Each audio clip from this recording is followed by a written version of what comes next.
2 days in a row. It is 2 days in a row. Yes, your girl has posted 2 days in a row. I'm going to give y'all this dating story time. If you know me personally, don't try to piece timelines and stuff together.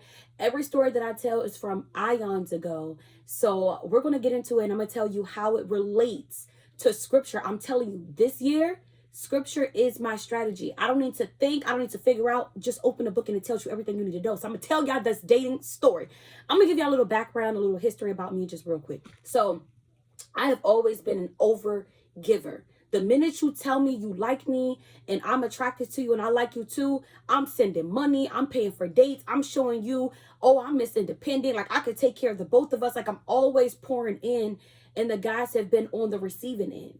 I mean, even I do that in friendships, like stuff like that. Like, I always want to be the overgiver in conversation, all of that, without allowing somebody to pour back into me or reinvest or to invest equally into me. I'm not into matching energy, but we are going to be matching effort. So I had got to a point, I used to be very no nonsense. Okay. I don't know what happened. I became a softie, and then I'm back on it. Okay. But I'm going to tell you what happened. So there was this guy, he was messaging me. He was very inconsistent. And at the time, inconsistency would draw me in. Those highs and lows, that mystique, it really messes with your mind. So if you want to get somebody to be on you, you know, I don't suggest mind games, but I'm just telling you. So I was just like, you know what? I can't do it anymore. I can't do the back and forth. You give me a little bit here, I'm excited, and then you disappear. So I'm good. You're gonna have to put in a lot of effort and work for me. And so he did. He's called me multiple times.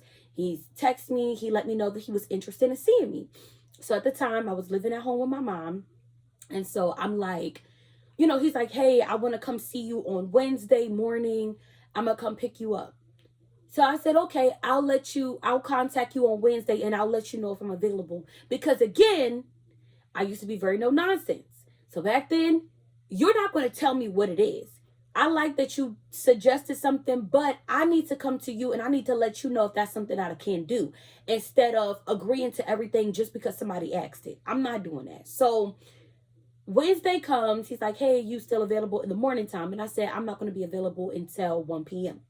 So he's like, all right, 1 p.m. is cool. Mind you. So if you know me, because I've had a lot of weight issues, I would just dress. Well, actually, I was kind of cute back then. Never mind. But I would just dress very chill.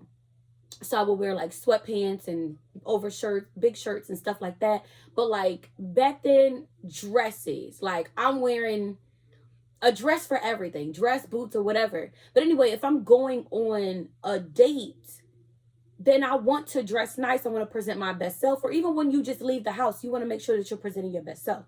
So I'm spending time getting ready. I'm being mindful so I can ensure that I'm done a little bit before 1:30, so that he's not waiting and I have time to breathe without feeling like I'm rushing out the door. So I get dressed. I'm feeling good. I'm like, okay, I look good. Whether I like him or not is irrelevant. Anyway. So 1:25 comes. He doesn't message me. He doesn't say I'm on the way. He doesn't say like anything. Like, I just left, I'm en route, nothing. 1:30 comes, he's not here. 1:36 comes, he's not here. 1:41 comes and he's not here. So at this point, I'm like, I could cancel. I could. And I would be in the right to do so. But I said, you know what? Let me go ahead and call. So I called and I looked at his background and I could see that he was pulling up here. And so he's like, hey, I'm like, hello. Mind you, because I'm normally like bubbly, like really giving energy. I'm like, we're not over giving anything. So let me be cool. So I'm like, hello. And he's like, yeah, I'm pulling up outside. So I was like, okay. So I was like, all right, I was already downstairs. Like I said, I already dressed, my perfume, got my outfit. And so I opened the door and I look outside. He ain't there. So I closed the door. I went back in the house and I sat down. Because I'm like, I'm not about to be outside searching the neighborhood for you. So maybe 10 minutes later, he calls me. He's like, hey, I told you I was outside. What's going on? I said, I opened the door. I looked outside and you weren't there. I'm used to I mean, some, depending on the circumstance, yes, it might be like I'll come outside and come to the car. But even if I do that, you should be standing out the car waiting for me, making sure I get in there, opening the door for me, maybe greet me with a hug or something. I don't even know your car. So I go back and I see the car parked. So I walk over. Mind you, he did not get out the car. And at this point, I'm like, okay, Diamond, are you being picky or what? I don't know what it is, but I'm like, I don't think I'm being picky. I feel like I just have an expectation. I feel like I don't need to tell you that you could teach a person your communication style, the things that you like and stuff like that. But certain things, just chivalry is just common. Like, I shouldn't have to teach that. And it's not like you've never done something like that before. So, let me fast forward a little bit.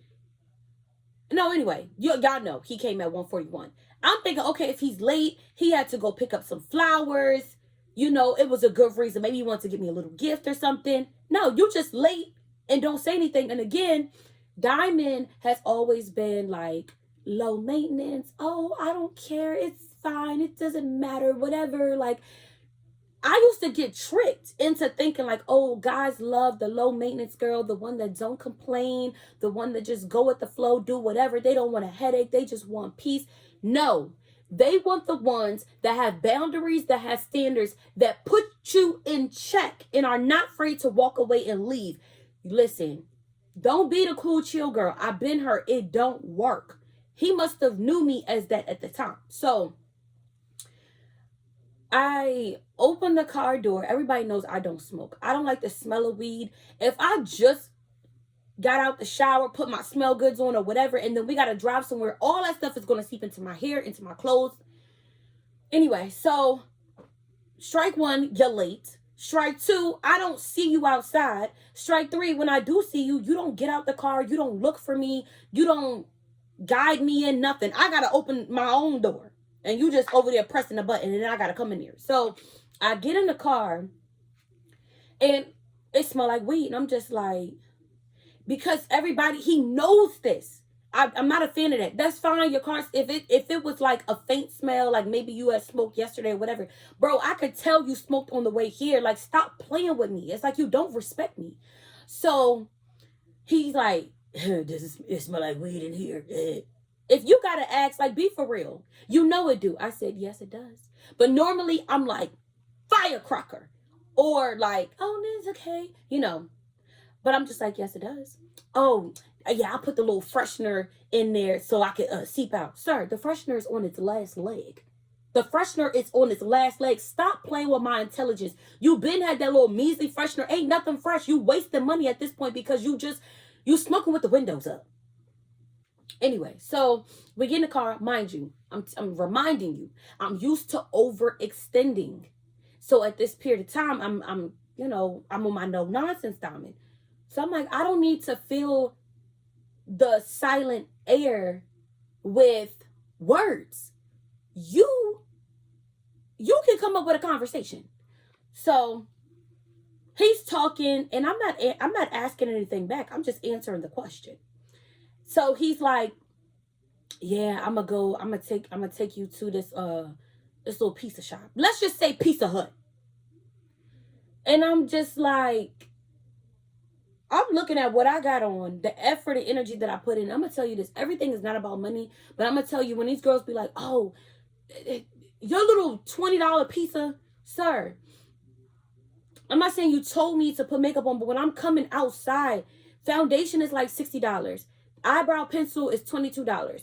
Lip stuff, like, it's a lot that goes into it, your body care or whatever. Like, I really put effort. Mind you, I didn't even tell y'all what he was wearing. He was wearing a hoodie and sweatpants. Nothing wrong with that. Some dudes can make it look, whatever. But it looked like you just picked it up out of the dirty clothes. Like, it's balled up, it's wrinkled. You just look dingy. And it's so disrespectful to me because, like, you didn't even think to put any effort or energy into that. So on top of that, he at the time, he's a dude with hair and like facial hair and like braids and stuff. And he looked like Jim Jones, how you get the braids done and then just brush the hair. So I'm just like, this man got the nerve to say, yeah, I need to get my hair done, but I'm going to wait till I go to work on Monday so it can be fresh for the week. You're going to wait until Monday for it to be fresh for the week. You didn't even think to make sure that you look fresh when you came to see me. I don't like that because I didn't come out the house just any type of way. You don't even smell good. You still have crust in your eye, in the eyebrow. Like, at least wash your face. That's it. You couldn't even do that. So I'm like, dang, like, nothing made you feel like you got to come correct. And that was on me because you teach people how to treat you. You feel me? Again, low maintenance. Oh, it doesn't matter. It's fine. All of that. But I mind you, I'm not saying nothing. I'm being calm because in my mind, you're never gonna see me again. So we driving there, well, he's driving there, whatever. Even, okay, I'm sorry, because like as I'm telling the story, stuff is popping up in my mind. It was stuff in the front seat. You knew I was getting the front seat. And I'm standing there because normal Diamond, oh, I'll move it, no problem. No. I'm looking at stuff and I'm looking at him. And then go move it. What's funny? I don't understand what's funny. You knew I'm getting in a car. Why wouldn't you go and move the stuff and already prepare anyway? And then had the seatbelt already hooked in. And he got to unhook the seatbelt because I wasn't going to do it. So we get to the place. He don't come out and open the car door for me or nothing. I got to get out myself again. All right, cool. So I got in the car myself. I got to get out myself. All right, so we get up to the door. The vestibule is already open. So he don't need to open the door for me. So we get in there. We sit down, and then he's like, can we sit at another table? Okay. So I get up and I move. It may seem like I'm nitpicking, but again, you gotta be decisive. When the man said, hey, this is where you're going to sit in the menus, and decisive and speak up. I would prefer this table over here. Instead of waiting until I sit down, I took my coat off, I put my purse down, got comfortable, looking at the menu. Can you go to another?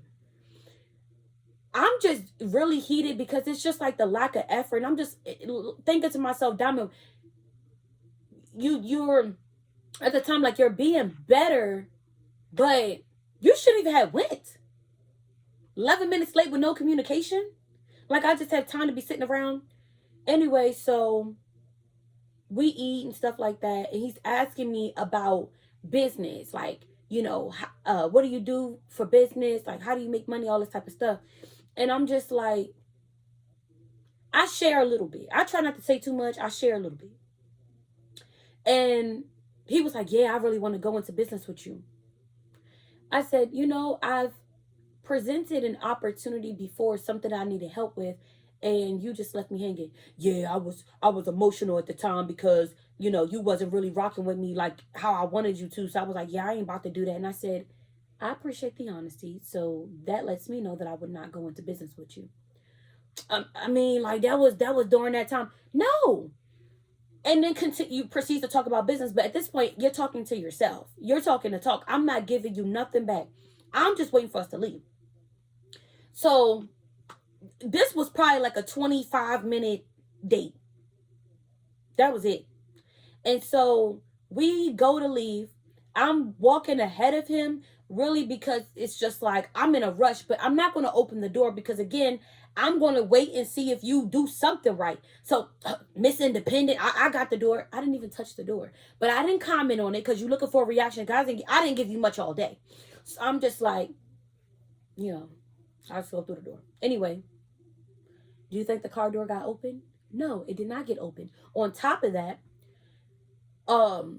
uses the key to open the door, gets in, and then presses the button for me to get in. Sir, I could have been snatched up by now. You don't even care about my safety to make sure that I got into the car. You made sure you unlocked your side, you got in, and then pressed the button for me to get in. Are you serious right now? So, again, I'm like, okay, I'm not even far from home. I'm about to be done. He's like, oh, can I see you later? I said, excuse me? Can I see you later? I said, see me later? Yeah, I want to see you later. I said, I'll have to circle back with you on that. You're not going to see me again.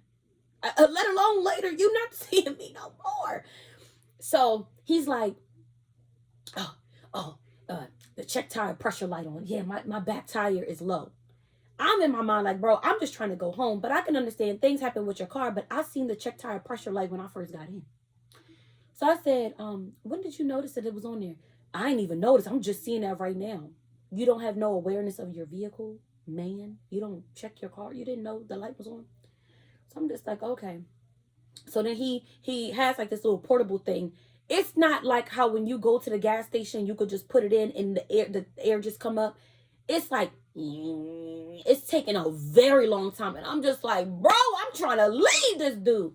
So he gets back in and he's like, yeah, I went and got an oil change last week. I saw the light was on. I said, and what made you I said, they can put air in there for free.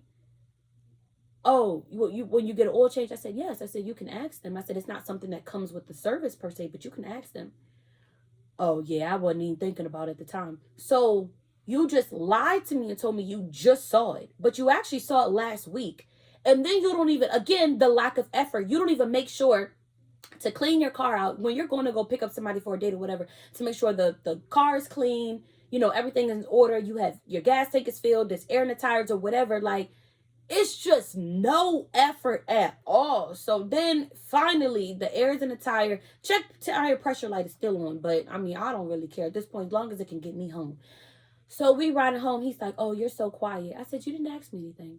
He's like, oh, you got a question for me? I said, no. And then he was like, he said, well, I got a question for you. I said, what's up? Yeah, so like with business, like I just want to know, like, so you thought that I was going to be a come up. I'm going to tell you this. People are very into self, everything is self-improvement, self-righteous, self-love, self-care, self. And so you came with your lackluster, no energy having, just crusty eye face, inconsiderate, and then you want to talk to me about business and reiterate after I already told you when I presented something to you, you didn't follow up, and then you let me know you was emotional, and then you want to come back again. Yeah, I just want to help everybody in the hood. Okay, well then you need to do your due diligence, and you need to look up what you need to do business, whatever it is that you want to do, and put your people on. You're not going to use me for that because like I said, I used to be no nonsense Diamond. So that at that time she was coming back. Because normally I was just like, okay, I can't help it, but not overextending. So fast forward, Diamond, not overextending. Okay. We talked about Proverbs 1 yesterday. I'm going to tell y'all a little thing about Proverbs 2. So Proverbs 1 was more so like, hey, wisdom is calling you. Wisdom is every single where, like hello, like pay attention to me. Proverbs 2, you need to call wisdom. Let me tell you, a lot of times, y'all girls, y'all guys, y'all know y'all should not be dealing with the people that you're dealing with, being at the job that you're at, tolerate what you're tolerating, but you don't go to God about it because you're afraid of the answer and you're comfortable being comfortable. So I've made a lot of poor decisions. And I know that every poor decision that I've made, I've never talked to God about it first. Stop being scared of God telling you what you already know to be true. Seek out wisdom. You will have peace, clarity, no confusion. You will be less likely to give into your flesh. You need to carry yourself with high value. That don't mean you got your nose up in the air. That's like, bro, I know who I belong to. I belong to God in the way I present myself, the way I'm taking care of my vessel, just coming out and making sure that I'm presentable and that type of energy. You got to make sure people matching that. Stop overextending, stop overgiving. If you're not giving all that energy to God, you shouldn't be giving it to no man or no woman. Now, I'm going to cool off now. But that was my little story time. I need y'all to like, comment, subscribe. The quality of these videos is going to be a lot better. Right now, I just need to get into the habit. And I got some stuff to say because it's been a long time. But I appreciate y'all always for supporting me. Like I said, if you get a chance and you have the funds, $1, $5, whatever you got, btymentoring.org. Click donate and donate to my youth. They are amazing. And we really want to pour into them because they're going to be our next doctors, lawyers, tax people. We need to make sure that they are set up. Thank you so much for watching. You have a great day.